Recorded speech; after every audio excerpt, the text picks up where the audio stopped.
Hello student, आज के इस वीडियो लेसन में हम पढ़ने जा रहे हैं आईएससी 11th व 12th की पाठ्य पुस्तक आषाढ़ का एक दिन। इस नाटक के लेखक मोहन राकेश हैं। स्टूडेंट, हमने पहली वीडियो लेसन में इस अंक 3 का थोड़ा भाग लेकर पढ़ा था। आज हम दूसरी वीडियो लेसन में इस अंक का थोड़ा भाग और पढ़ते हैं। तो आइए पढ़ना शुरू करते हैं। मलिका, आर्य मातुल, आप इस वर्षा में। मातुल, वर्षा से बचने के लिए तुम्हारे घर के सिवा कोई शरण नहीं था। सोचा जो हो मातुल के लिए आज भी तुम वही मलिका हो। यह आषाढ़ की वर्षा तो मेरे लिए काल हो गई है।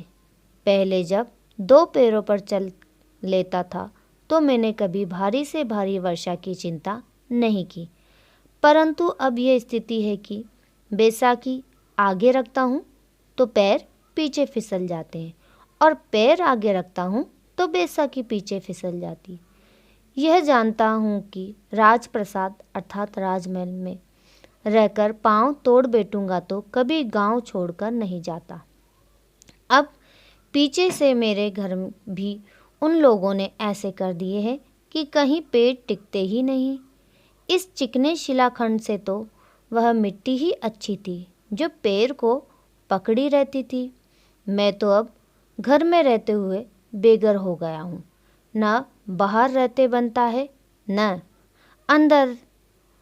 उन श्वेत शिलाखंडों के दर्शन, श्वेत अर्थात सफ़ेद, के दर्शन से ही मुझे प्रसाद का स्मरण हो आता है, अर्थात महल की याददाश्त हो आती है जहाँ रहकर मैं एक पाँव तोड़ आया हूँ। मलिका, खड़े रहने में कष्ट होगा, आसन ले लो। मातुल आसन के पास जाकर बैसाखी रख देता है और जमकर बैठ जाता है। मातुल कहता है, मुझसे कोई पूछे तो मैं कहूँगा कि राजप्रसाद में रहने से अधिक कष्टकारी स्थिति संसार में हो ही नहीं सकती। आप आगे देखते हैं तो प्रतिहारी अर्थात पहरेदार जा रहे हैं, पीछे देखते हैं तो प्रतिहारी आ रहे हैं। सच कहता हूँ, मुझे कभी पता ही नहीं चला कि प्रतिहारी मेरे पीछे रह रहे हैं या मैं प्रतिहारी के पीछे रहा हूँ।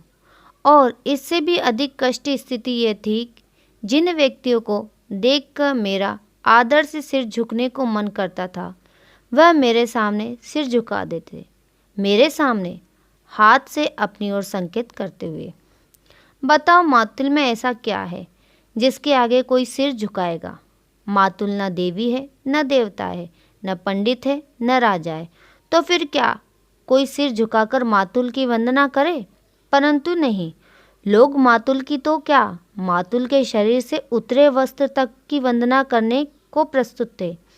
और मैं बार बार अपने आप को छूकर देखता कि मेरा शरीर हाड़ मांस का ही है या चिकने पत्थर का हो गया है, जैसे मंदिर में देवी देवताओं का होता है। यहाँ आकर सबसे बड़ा सुख यही है कि न कोई झुककर मेरी वंदना करता है और न ही मुझे भ्रम होता है कि मैं आगे चल रहा हूँ या प्रतिहारी आगे चल रहे हैं। केवल ये वर्षा मुझसे नहीं सही जाती। मलिका कहती है, वस्त्र सुखाने के लिए आग जला दूं? मातुल चूल्हे की ओर देखता है, फिर चारों ओर दृष्टि डालता है। मातुल कहता है, तुमने घर की क्या अवस्था कर रखी है? अंबिका के न रहने से घर की व्यवस्था ही नहीं रही, यानी घर की व्यवस्था खराब हो गई। इस तीसरे अंक में अंबिका की मृत्यु हो जाती है और घर की अवस्था पहले जैसी नहीं रहती है। यह ठीक है कि प्रियंग मंजूरी ने तुम्हारे लिए कुछ वस्त्र और कुछ स्वर्ण मुद्रा भिजवाई थी जो तुमने लौटा दी। मलिका, मुझे उनकी आवश्यकता नहीं थी। मैले वस्त्र के पास जाकर उसके नीचे से भोजपत्र का बना ग्रंथ निकाल लेती है और उसकी धूल झाड़ने लगती है। मातुल, और इस घर के परिसंस्कार के लिए भी अर्थात पुनर्निर्माण के लिए भी उसने स्थपतियों को कहा था।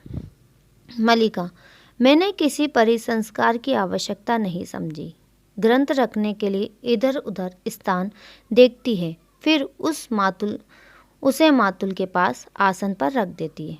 आग जला दूं? मलिका, नहीं। वर्षा थम रही है। बैसाखी लिए हुए झरोके के पास चला जाता है। हल्की हल्की बूंद है। किसी तरह घिसटता हुआ घर पहुंच जाऊंगा तो वहीं वस्त्र सुखाऊंगा। कहीं फिर धाराशायी वर्षा लगा दे तो बस हो गया काम।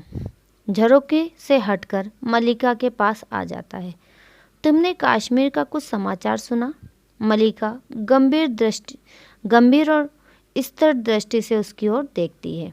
मलिका, मैं हर समय घर में ही रहती हूँ, कहीं का भी समाचार कैसे सुनूंगी?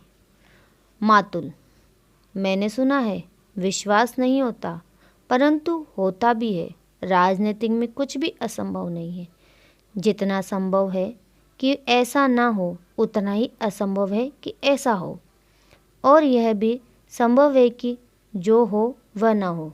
मलिका अप्रतिभ सी उसकी ओर देखती, यानी भौचक्की होकर उसकी ओर देखती है। मलिका, परंतु समाचार क्या है? मातुल, समाचार ये है कि सम्राट का निधन हो गया है, अर्थात उसकी मृत्यु हो गई है।